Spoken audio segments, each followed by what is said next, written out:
The team really wants to. Yeah, that's fine.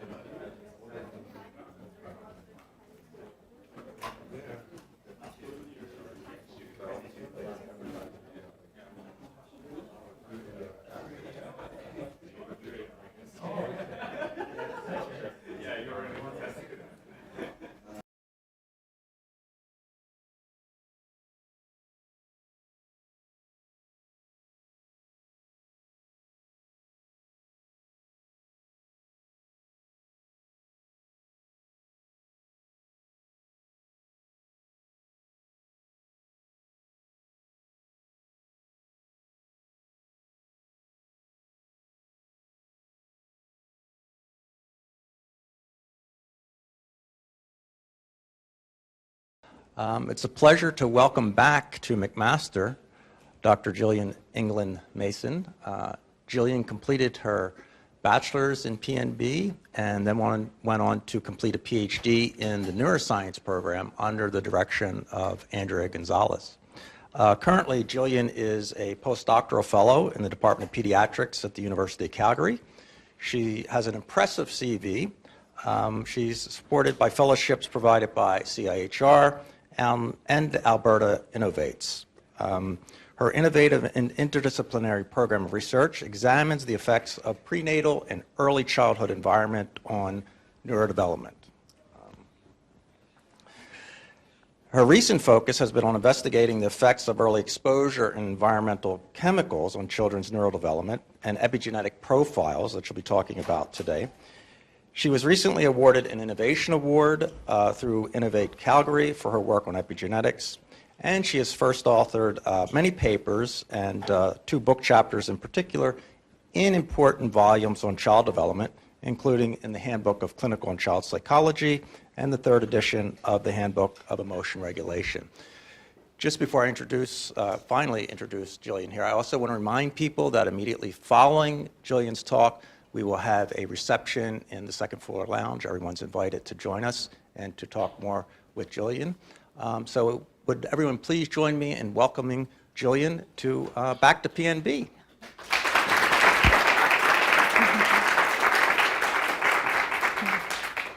Thank you very much for that lovely introduction. And it is wonderful to be back here in PNB. This is really where I got my start and first developed my passion in child development research and neuroscience. So it's wonderful to be back here today. And this afternoon, I'm going to be talking to you about some of my work that looks at the neurodevelopmental effects of early exposure to environmental chemicals called endocrine disrupting chemicals. So just wanted to note, I don't have any conflicts of interest. But today I'm going to be talking to you about briefly introducing what are these chemicals, how are we exposed to them, and what are some of the theories that can help us understand how they may program brain development. And then I'm going to take a turn and talk about some of my research that I've conducted as part of the Alberta Pregnancy Outcomes and Nutrition Study, or APRN study, which examines how early exposure to these chemicals affects children's cognitive development, behavior problems, microstructure in the brain, as well as epigenetic profiles. So to start things off, because we're having this chat in the afternoon, I wanted to ask you a relatively easy question. I wanted to ask you to think about what you just ate for lunch. And the reason why I want you to think about this is because what we eat and the containers or things that it's stored in are 2 of the main sources of exposure to harmful environmental chemicals called endocrine disrupting chemicals, or EDCs. Unfortunately, ingestion through what we eat is not the only source of exposure to these chemicals, and because they're almost everywhere and unavoidable in our environment, they're sometimes called everywhere chemicals. So we live in a world where all of these man-made chemicals have just become a part of everyday life. Some of these chemical pollutants interfere or mimic the activity of different hormones in our bodies, and that's why they're called endocrine disrupting chemicals. Specifically, these chemicals interfere with the activity and regulation of endocrine glands in our body, so glands such as the hypothalamus, pituitary, gonads, thyroid, and so on. And in this way, they can affect the regulation and activity of a variety of hormones that are important for development in humans and even brain development. Some common classes of these EDCs that you may have heard of are bisphenols. Most people have heard of bisphenol A or BPA due to its coverage in the news, but there are other bisphenols that are out there like bisphenol S. An additional category of EDCs that's garnering more attention is phthalates. But within this category of endocrine disrupting chemicals, there are a lot of different chemicals. So things like polyfluoral and polyperfluoral alkyl substances, or PFAS, which are in things like flame retardants and nonstick pans, triclosan, which is in things like hand sanitizers, and a variety of other chemicals. But we'll be focusing today what my work's looked at in terms of bisphenols and phthalates predominantly. So as I mentioned, one of the main routes of exposure to these chemicals is through ingestion, what we eat. But we're also exposed to them through what we put on our bodies, absorbed through the skin, through personal care products, as well as through inhalation. The main source of being in-house or household dust, which little particles of these chemicals leach into our everyday environment. And for this reason, it's basically unavoidable to be continuously exposed to these chemicals. Evidence shows that at least 90% of the Canadian population, and for most of these chemicals, 95 to 98% of the Canadian population are exposed to these on a daily basis and have detectable levels of these chemicals in their body and bodily fluids. One of the main methods that we use to assess exposure to some of these chemicals, like bisphenols and phthalates, is through urine samples, and that's what I do in some of my work. So the data that we have now in the 2010s, 2020s is a lot stronger than the evidence was in the early 2000s. And we see that exposure to EDCs is just linked to a variety of human health and disease outcomes. But in this work, it's really important to combine what we know from model systems like rodents with some of the evidence from human studies. As in conducting a lot of the observational research that I do, we can't really talk about cause and effect. We can only talk about associations. But from the human literature, we see that there are really four main bodily systems that are affected by endocrine disrupting chemicals, first being the brain or the nervous system, but we also see effects on the cardiopulmonary system, immune system, and endocrine or reproductive system. So for example, exposure to these chemicals has been linked to reproductive disorders like endometriosis and infertility. But what I'm particularly interested in is their effects on the brain, and exposure to EDCs has been linked to neurological disorders such as Alzheimer's disease, as well as neurodevelopmental disorders such as attention deficit hyperactivity, or ADHD disorder. And a lot of this research that's been conducted has really focused on older populations of children and adults. And I'm interested in extending this to look at really early childhood development to get an idea of maybe when some of these neurodevelopmental effects first start to emerge, and we can study them to better understand the effects of these chemicals. So to give you a breakdown of what some of the burden of exposure to these chemicals is on the healthcare system, I'm going to talk really briefly about the results of this recent economic analysis that was published last year. They used data from Canada available in 2010 to kind of break down what might be the annual estimated health costs associated with EDC exposure, and found that on an annual basis, EDCs were costing $24.6 billion in healthcare related costs and outcomes. And this is just over 1% of Canada's gross domestic product, our GDP, which is quite considerable. And further in their analysis, they broke down what the different areas of health outcomes were, and found that the biggest proportion of this healthcare costs was attributable to neurodevelopmental and neurological effects. So 65%, or 15.9 billion, of this total 24.6 billion was related to the neurological and neurodevelopmental effects of exposure to EDCs. And additionally, they did some analyses to see what chemicals were mainly contributing to these healthcare costs, and found that about 34% of this total cost was related to exposure to phthalates, which I'll talk a bit more about, but less than 1% was attributable to exposure to BPA. So to help understand how exposure to these chemicals can affect the developing brain during prenatal development and early childhood, it's helpful to understand about the developmental origins and health and disease hypothesis, or DOHAD. And DOHAD is a concept that really states that these lifelong health and disease outcomes start with early origins in early life and these early environmental conditions. This was originally based on epidemiology, but now the field of DOHAD brings together a diversity of disciplines ranging from child development, neuroscience, and molecular biology, specifically epigenetics. The concept of DOHAD was first introduced in 1994 by David Barker, and his research really focused on this prenatal period, showing that inadequate maternal nutrition during prenatal development could have lasting impacts on children's health and well-being.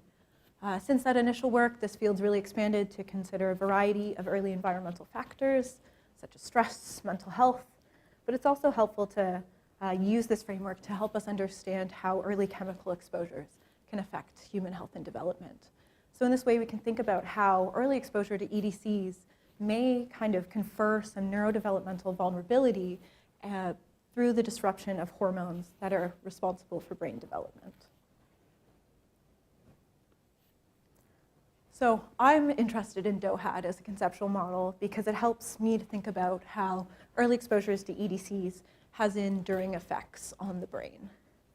So we can think about prenatal development as being a period when, say, a seed is first planted. This is a very vulnerable time. Environmental conditions like harsh soil or wind and rain can have lasting impacts on that seedling. So for example, a seedling that's planted in harsh conditions may never grow as tall or as strong as a seedling grown in optimal conditions, even if later on that same seedling has a more rich or nurturing environment. Then we move forward. Childhood, and especially early childhood, is a really important time when different environmental conditions can have a lasting impact. And we can move on to adulthood.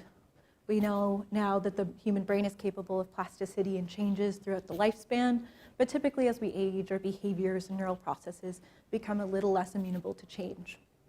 And even in adulthood, like current environmental conditions can still have an impact on human health and development, but it really seems to be these prenatal and often early childhood exposures and conditions that have lasting impacts. The next stage with the next generation, a shiny new apple, is kind of where we start to see things begin again. And with advances in molecular biology, specifically the field of epigenetics that I'll talk about a little bit today in my talk, we've learned about the ways that heritable changes in our epigenome can actually be sensitive to the early environment and leave this mark that we can study to help us understand how early environmental conditions become biologically embedded and contribute to later health and disease. So the studies that I'm going to talk about today are part of the APRIN study, or Alberta Pregnancy Outcomes and Nutrition Study. This is a prospective pregnancy cohort study including over 2,000 mothers, children, and many fathers from the cities of Calgary and Edmonton in Alberta. And these families were followed up longitudinally. Mothers were initially recruited during pregnancy in the years between 2009 and 2012. And then there are a variety of different sub-studies, part of the APRIN study, but the study that I work with is the neurotox sub-study.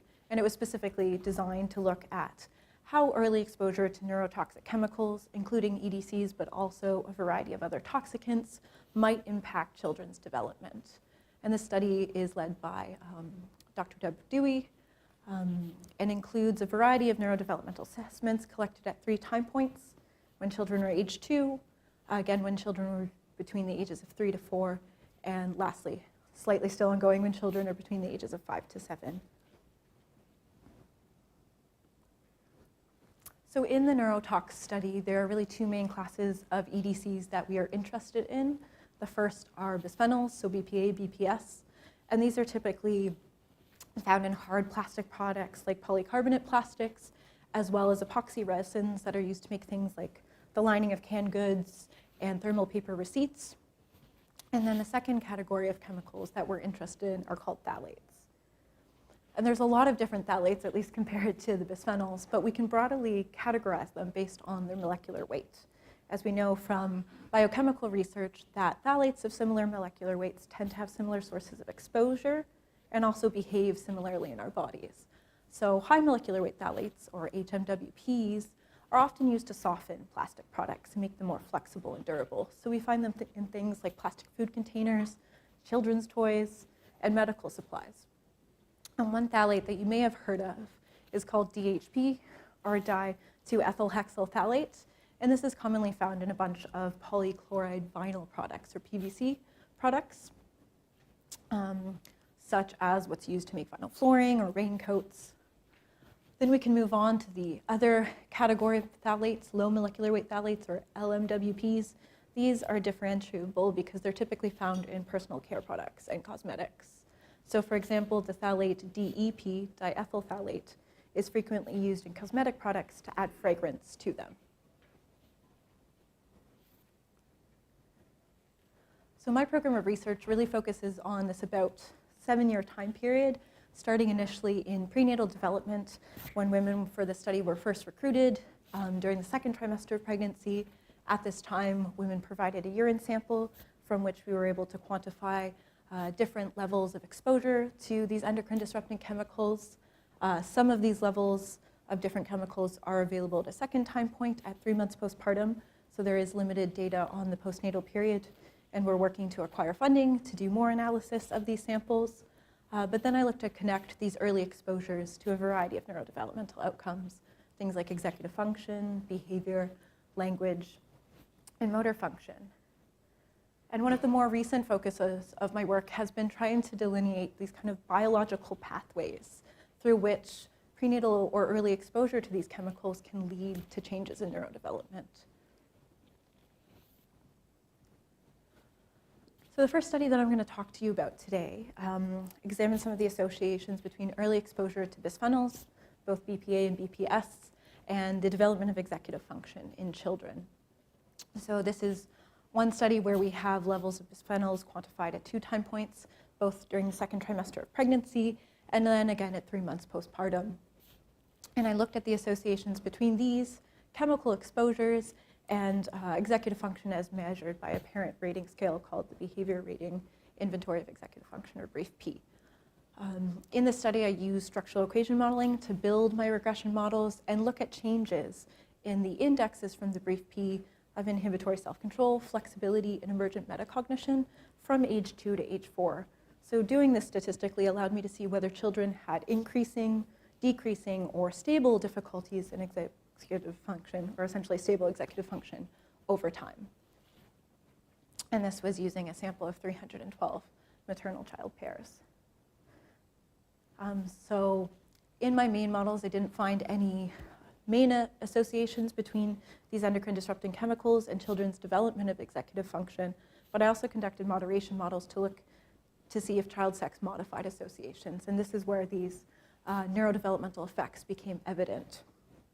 I found that specifically for female children, higher exposure to BPA, I can't move, as shown by the red line that's increasing, higher exposure to postnatal BPA at 3 months postpartum was associating with increasing difficulties in the domain of inhibitory self-control in female children only.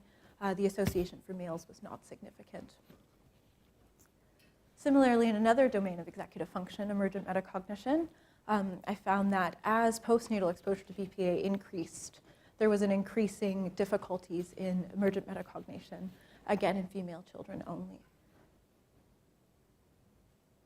And from other research, we know that BPA can often act as an estrogen agonist in the body. And so these findings generally suggest that potentially during early infancy, exposure to BPA may program neurocognitive development in a sex-dependent manner.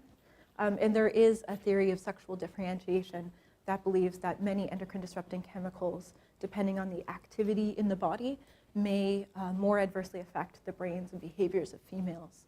So this finding is consistent with that hypothesis. The reason why a lot of us, including myself, as this was the first study I led as part of this research, are familiar with BPA is because in 2008, Canada actually made actions to remove BPA from some consumer goods. So under the Canadian Consumer Product Safety Act, BPA is no longer allowed to be in any baby bottle that's made or sold in Canada, but there aren't yet restrictions to limit the addition of BPA to other goods. Canada has been working to remove BPA from a couple other products, for example, the packaging that holds liquid infant formula, but at this time, it's still prevalent in the Canadian population in our products. Also notably, Health Canada states that there is relatively low exposure to BPA in all of the population, including infants, and that it doesn't yet have observable health effects. In kind of contrast to this, the findings from this study suggest that we do need additional precautions to remove BPA from a variety of goods, not just in baby bottles, but in other products as well, and likely for other vulnerable populations. So BPA was the first chemical that I became interested in that belongs to this class of EDCs, but I began to wonder, I've heard about BPA, I know there's some legislature trying to protect us from its effects, but what about some other chemicals that I haven't heard about or maybe don't have as much regulations? And that's when my attention turned to phthalates. So this was the next study I led where I was interested in seeing whether prenatal exposure to phthalates, only quantified from the second trimester of pregnancy, was related to children's behavior outcomes assessed using two parent report measures, the Child Behavior Checklist, or CBCL, and the Behavior Assessment System for Children, or BASC. And this was completed when children were between the ages of 4. Mothers completed these parent report measures on the same day. And I found that prenatal exposure to a variety of phthalates, so high molecular weight phthalates, those metabolites that I briefly mentioned that come from this compound called DHP, as well as other phthalates like MEP, were associated with higher odds of children falling into the borderline or clinical range of scores on one or both of these child behavior measures. So this included higher odds ranging from about 1.5 to over 3 times, being 1.5 to 3 times as likely of scoring into the clinical range of behaviors such as hyperactivity, aggression, anxiety, depression, and other behavior problems.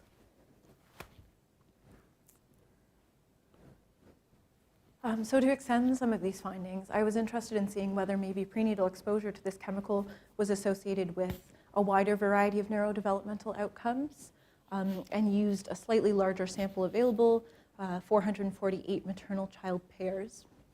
Again, from this neurotox study, prenatal exposure to phthalates was quantified in the same way as the previous study, but this time I was looking at children's development at age 2, using the brief P for executive function, the CBCL for child behavior, and the Bayley Scales of Infant Development to look at children's cognitive language and motor performance. The findings for this study were most consistent when we talk about this phthalate called DHP, di-2-ethylhexyl phthalate, and this phthalate was associated with a variety of neurodevelopmental outcomes in children at age 2 in this cohort. So we found that this molar sum, just a composite of DHP as well as its individual metabolites, of which we measured 4, were associated with greater executive function difficulties in the domains of flexibility and emergent metacognition in both male and female children. Similarly, when it came to externalizing problems measured by the CBCL, again, we saw that DHP, its sum and metabolites were associated with more of these behavior problems in male and female children. But when we looked at motor scores from the Bayley, we found that one metabolite of DHP was associated with lower motor performance, and that this was in male children only.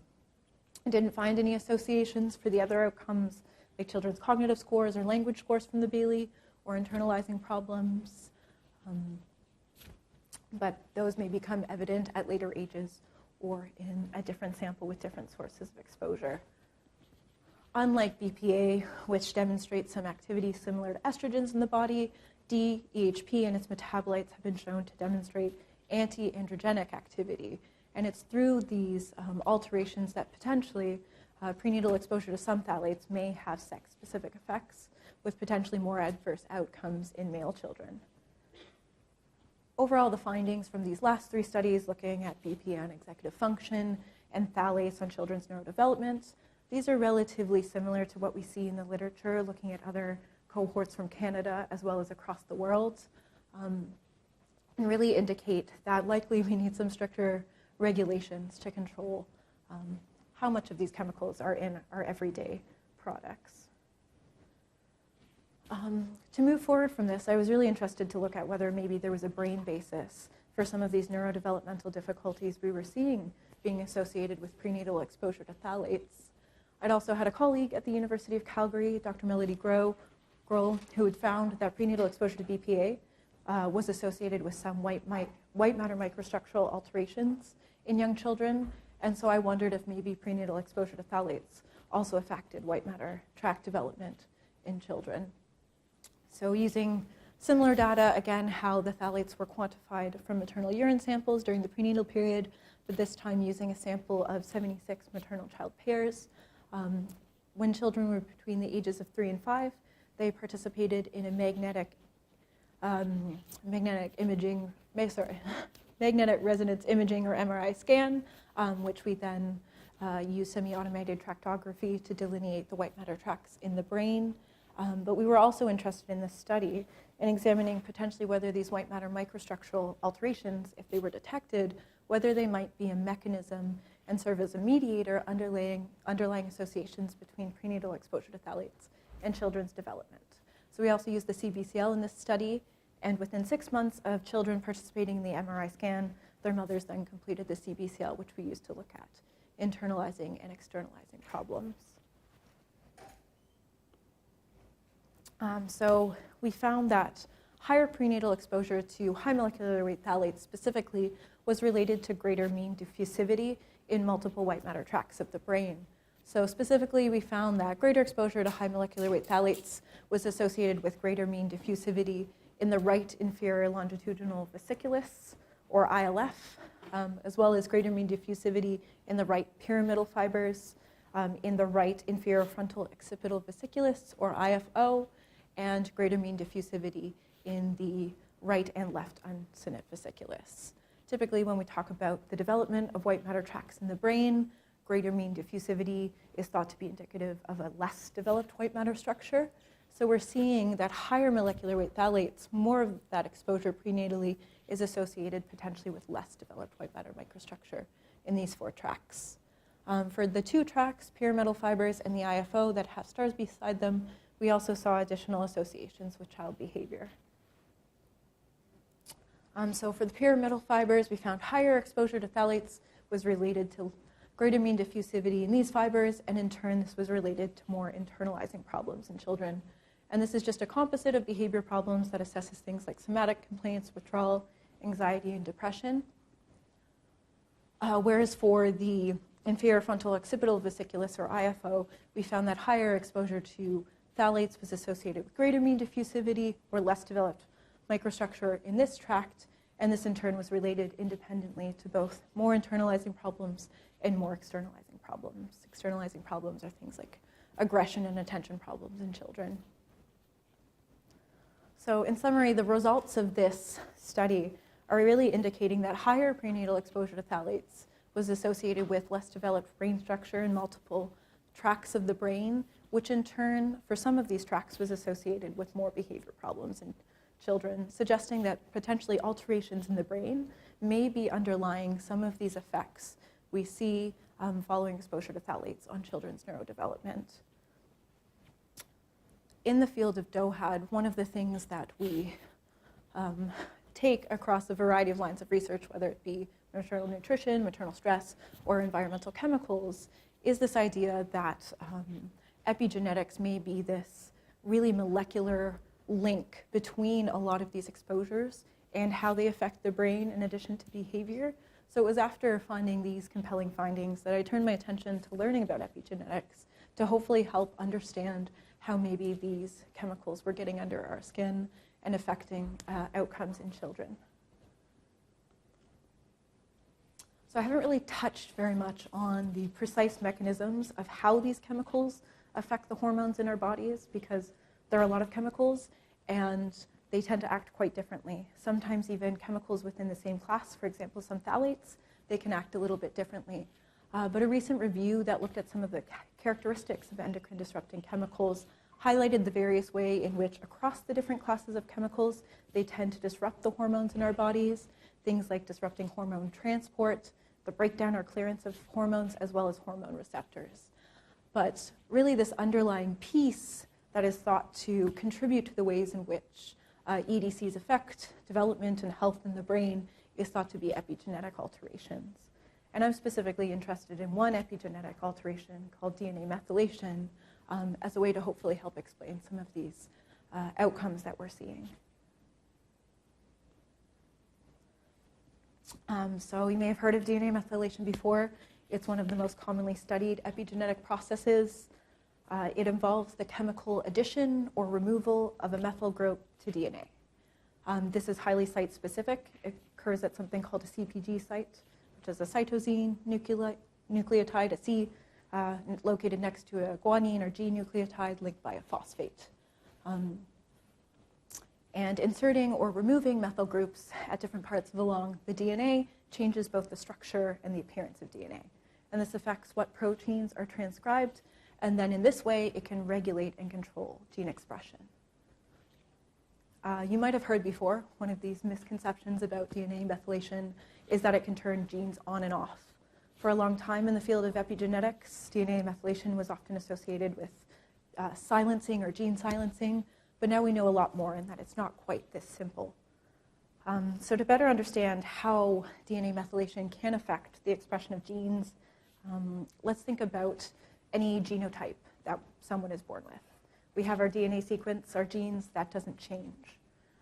But the ways in which the epigenome can interact with the environment does. So your genotype will give you a window of expression for a trait. We can use the example of height. With height, things aren't quite as simple as on or off. You're not just short or tall, there's variation in between, and DNA methylation controls the regulation of our genes in a similar way. You'll have this window of expression that's determined by your genes, but DNA methylation can almost act as a dimmer switch rather than a light switch to affect that expression of that gene. And in this way, we can think about how early environmental conditions, like exposure to EDCs, may affect the expression of genes. So in this way, DNA methylation can act more like a dimmer, not like a light switch on and off, to affect this window of expression. And this can work for things as simple as height, but we can also apply this logic to more complex outcomes like neurodevelopment. So I've really focused on the last year or half or so learning about epigenetics to help us better understand whether maybe these can program brain development. And I've worked closely with teams out of the University of British Columbia and University of Melbourne to explore these questions. And I'm kind of hoping in through potentially elucidating DNA methylation as this underlying biological mechanism that this will really build this causal evidence we have indicating that these are not safe exposures. So the last study that I'm going to talk to you about today is the recent work that I've done looking at how prenatal exposure to phthalates is related to epigenetic profiles in young infants. For this project, again, looking at phthalates quantified from the second trimester of pregnancy, but when infants were 3 months of age, some tissue samples were collected. The overall sample for this study is 152 maternal infant pairs from this neurotox cohort. For these 152, 74 had infants who provided a venous blood sample at 3 months of age, so this was taken by blood draw, and we prepared a Buffy coat preparation of the blood to look at DNA methylation in that sample. And then for 78 of these pairs, 78 infants had buccal epithelial cell swabs taken.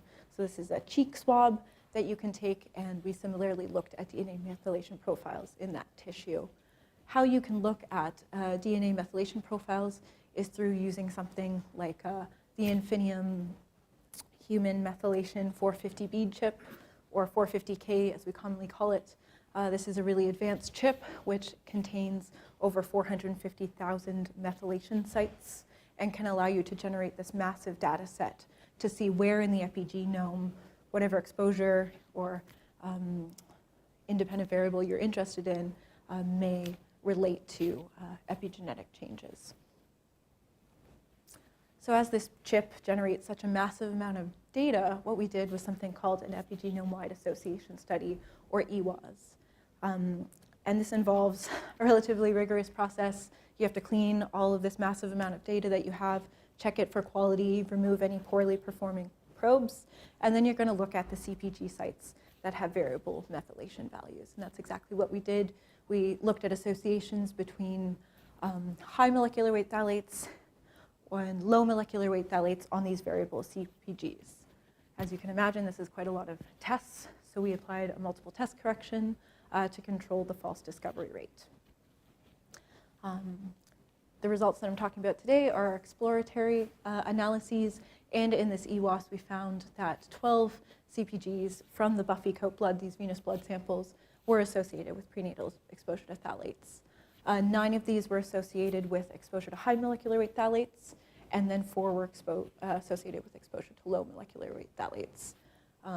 It's not important to know the exact CpG name, but the 2 that I've highlighted in yellow were actually a CpG site that was associated with both high and low molecular weight phthalates, which is interesting, as they typically have different sources of exposure and biological activity.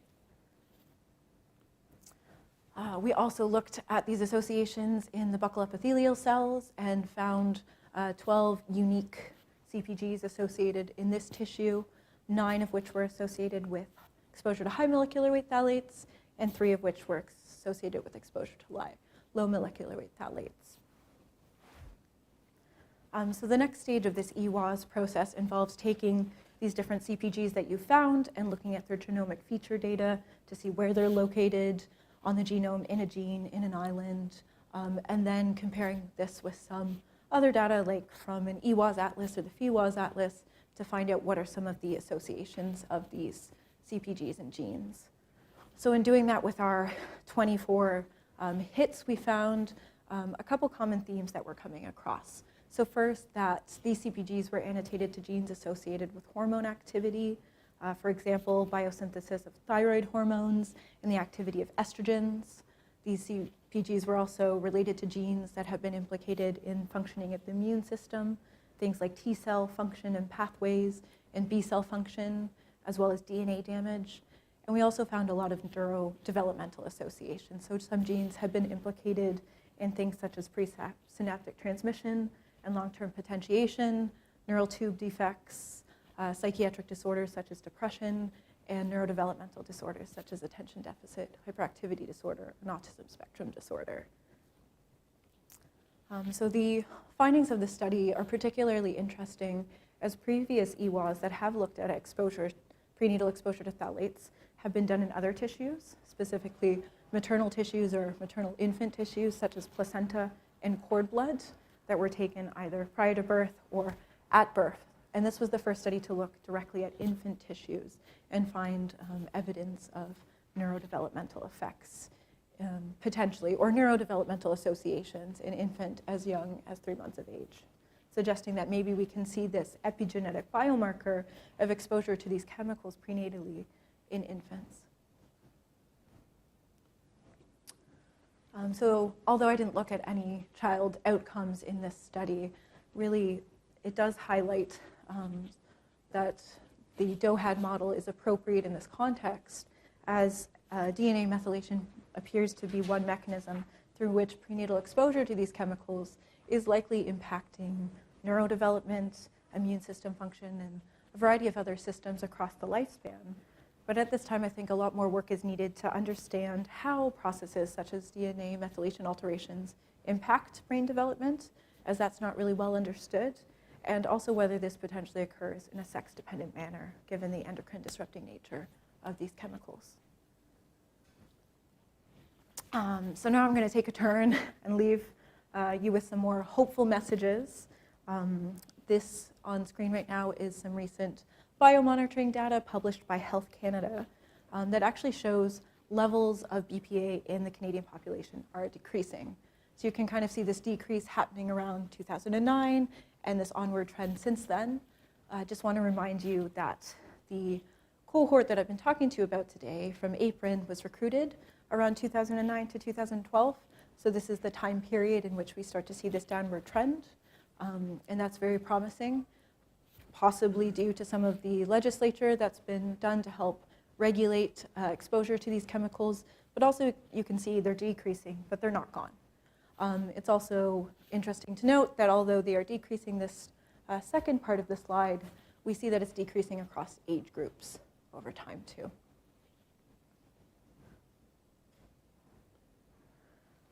Similarly, biomonitoring data that's looking specifically at di2-ethylhexyl phthalate, or DHP, we see trends in that this exposure is decreasing over time, again, starting around the time point that the women in the Apron sample were first recruited. But what I've highlighted in yellow are the bars stratified by age for the youngest children. So children in the age group of 3 to 5 still have the highest exposure and have over time. And although, for example, when it comes to DHP, since the 1990s, Canada has had some regulations to kind of limit its availability in different products and monitor it. It's not taken out completely. And these findings do indicate that we likely need more strict regulations to help with this. I also want to note that even though the research I presented today didn't find effects of exposure to, say, BPS on children's neurodevelopment, that doesn't mean that that's not happening. And we're increasingly seeing that when chemicals like BPA are taken out of products, they're replaced just as quickly with something else that is often chemically similar and can act similarly in our body. And in some cases, there's some evidence showing that BPS might even be more harmful. Similarly with phthalates, these graphs are just showing exposure to DHP.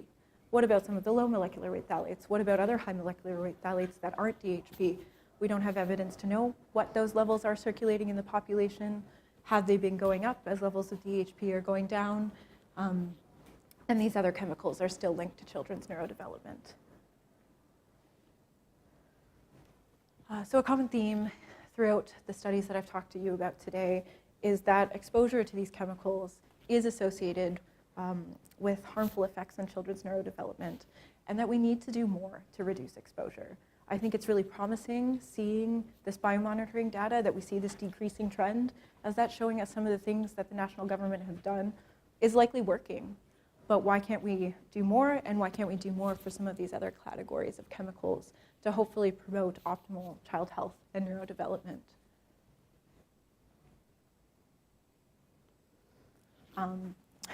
One of the most common questions I get following any kind of talks where I talk about these chemicals is, what can I do?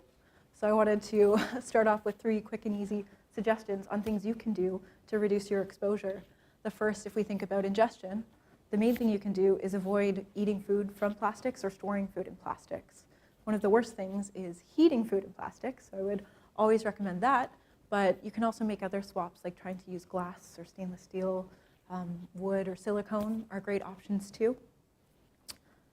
Second, you can start to avoid fragrances. In a lot of products, it's not listed that, say, DHP is in it or what is in it, but a lot of the low molecular weight phthalates particularly are used to bind cosmetics together and also to add fragrances. So by just stopping using shampoo or laundry detergent or household cleaners that have fragrances in them, you can reduce your exposure. And finally, a way to get rid of some of these chemicals that are in our air and environment is just to dust and vacuum more often. Things like HEPA filters actually get out a lot of the small particles of these chemicals that we breathe in and are fantastic. Although these are all things that we can do, and there's evidence showing that when people do make some lifestyle changes, they do reduce their exposure. It doesn't eliminate our exposure, and that's not something that we're capable of. That we really need updated chemical management plans from the government nationally and also international changes to limit what's in products that we import and use. So an extension of some of the work I've talked to you about today, I have 3 main areas of research that I'm currently working on. So talk to you about really two individual classes of chemicals, bisphenols and phthalates. But I'm interested in doing more work to see how mixtures of endocrine disrupting chemicals may affect neurodevelopment. Are there synergistic effects? Do they counteract each other? As we're not exposed to one of these chemicals in isolation, it's as a mixture, and I'm also starting to incorporate exposure to other chemicals like PFAS and things like that. But related to this line of work, I'm also interested in seeing if there are potential protective factors. Does adequate or improved nutrition, there are certain nutrients that are methyl donors that may affect this epigenetic profile. Choline and folate are methyl donors. Do they potentially have a protective effect on children's neurodevelopment? I'm also working now this last time point when children are about 5 to 7. We've completed the data collection or are nearing completion and cleaning of that data collection. So I'm interested in looking at neurodevelopment over time. When we speak of trajectories, this can mean things like latent growth curve models. How are things changing over at least 3 time points? And so that's what I would really like to move forward with, to see maybe perhaps when some of these effects first become evident and how they're changing over time. Are they increasing? Maybe due to all the other environmental conditions that affect these associations, maybe they're diminishing. And hopefully that will give us some more information.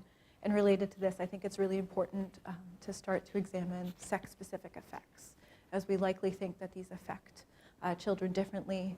In the neuroimaging and the epigenetic study I mentioned during today's talk, we weren't able to stratify by sex due to power issues, but we have more data available that we're going to look at to see if this is potentially the case. And lastly, I'm interested in looking more into these epigenetic mechanisms that may mediate associations between EDCs and neurodevelopment. An extension of the EWAs I talked about today, we were funded through CHR to use a bigger DNA methylation profiling platform that looks at over 850,000 methylation sites on the epigenome to see if those are associated with EDCs. So that is my plan, and also to hopefully look at whether some of these alterations that we find, whether these are connecting or mediating the association between things like bisphenols and phthalates and PFAS and children's outcomes. And one area of focus that I'm particularly interested in is whether we can use biomarkers like epigenetic aging as a mediator. So through the use of epigenetic clocks, we can find a subset of CPGs that are particularly sensitive to developmental changes and come up with an epigenetic age score that gives a difference between someone's chronological age and their DNA methylation predicted age. So talked a lot about this work today, but this wasn't done by myself alone, so I just want to briefly thank all of the wonderful clinicians and scientists I'm lucky to work with as part of the APRIN study team, the neurotox team, and our collaborators at a variety of universities, as well as the variety of students and research assistants who support this work. Thank you so much.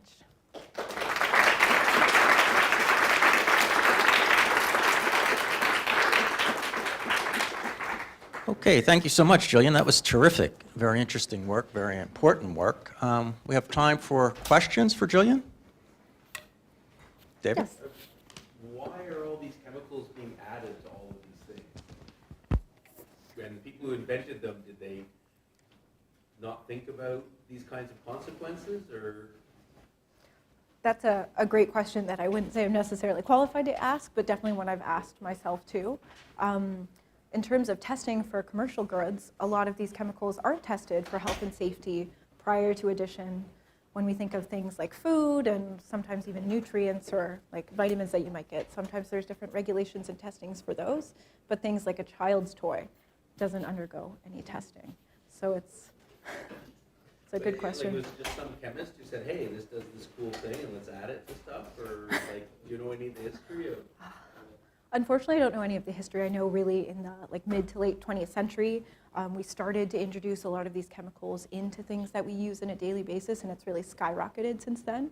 I think with some of the evidence coming out about their harmful health effects, we've started to do a little bit, governments have started to do a little bit to take certain ones out, but really there needs to be such a strong body of evidence before that starts to happen that I guess I get a little bit frustrated because I see some of these biological findings, and I wonder what more evidence do we need. Yeah, I guess I'm just looking at the flip side. Why were they introduced, right? Because that may be a more expeditious route to get them out, right? To say, oh, well, there are these other options that do the job better or the same that don't have these negative consequences. Because this is a long route to sort of convince them that, hey, you need to, for the health reasons, but it's sort of like, why were they put in? And maybe there are other things that do the job better.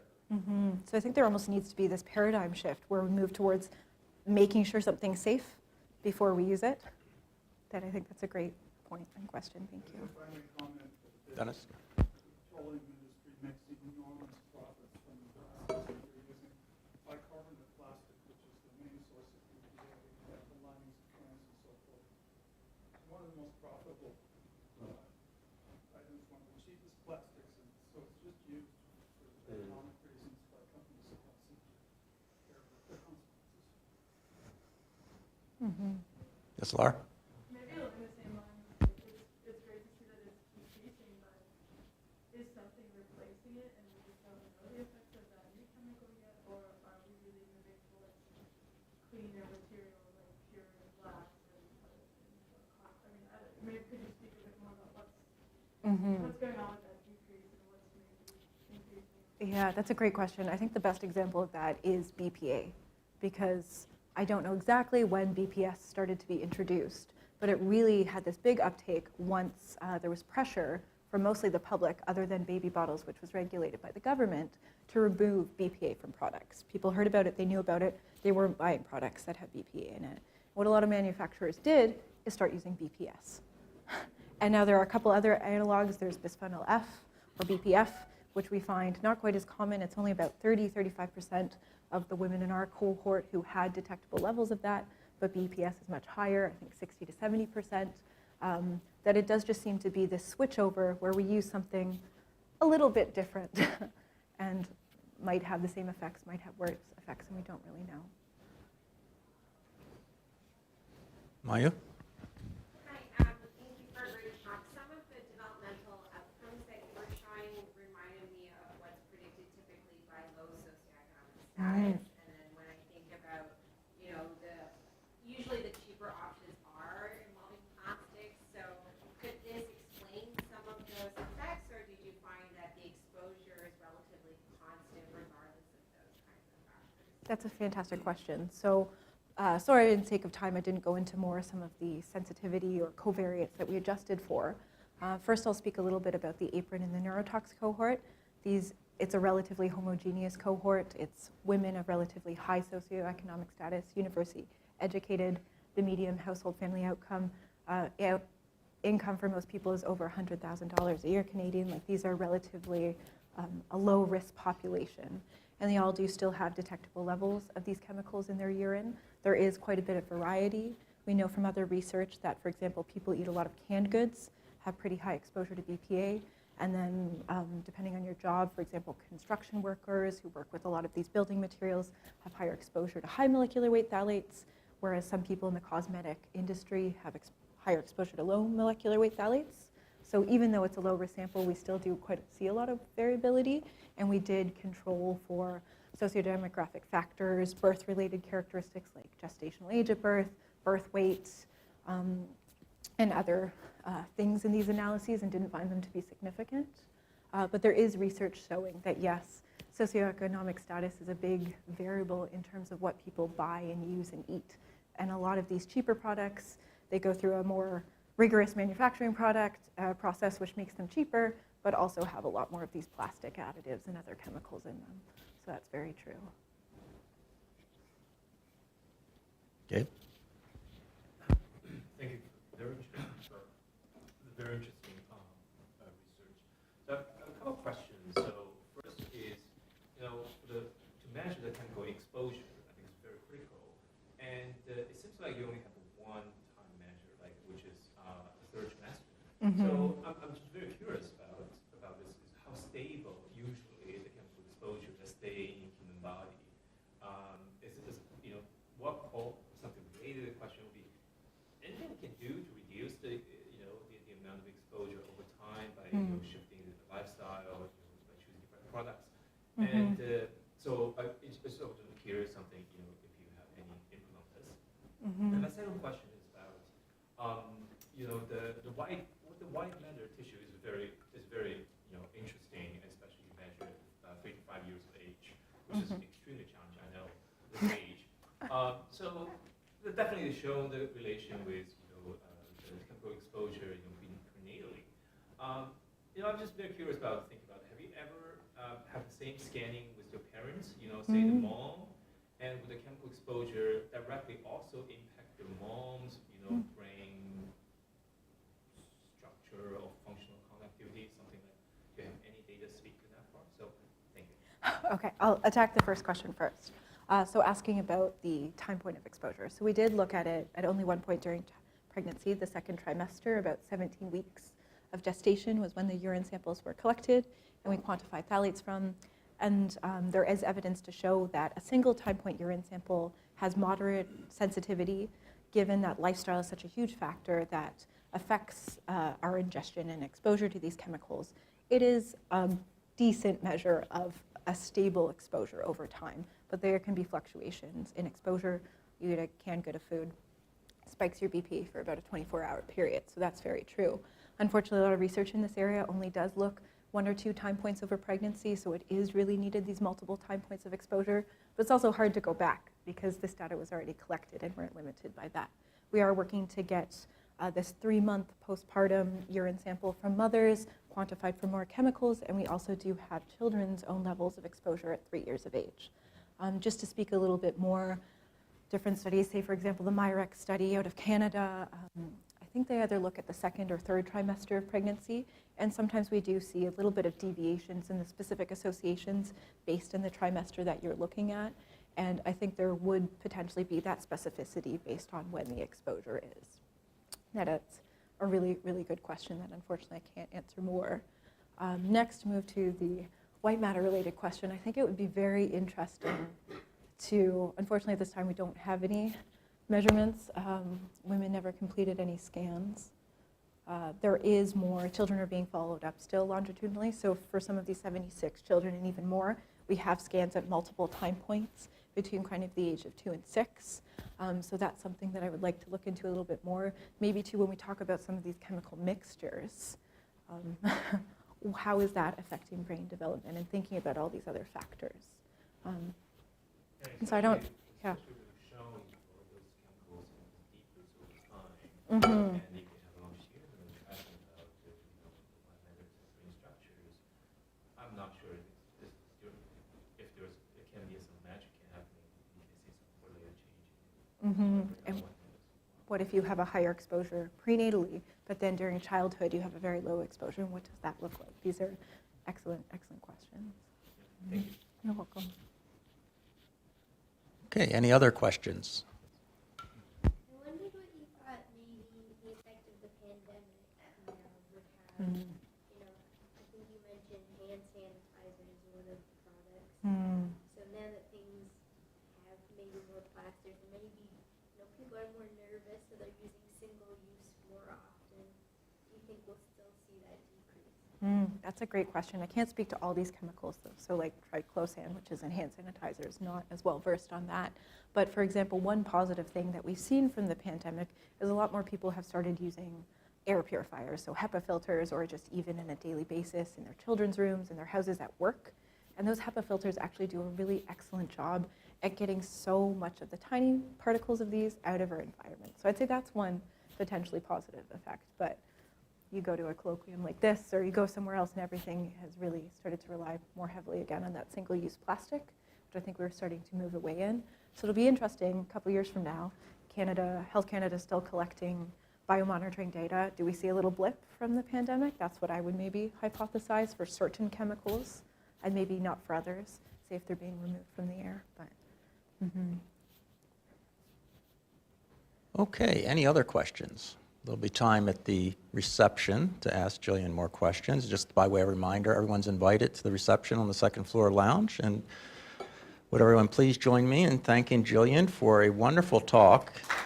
And I was remiss in mentioning something, a fun fact about Gillian that I learned coming back from lunch, that Gillian, while an undergraduate, had a role in the community garden that is right outside the science building there, and it's still there, so that was nice to see. So thanks again, Gillian, and we'll see everyone upstairs, hopefully. Thank you.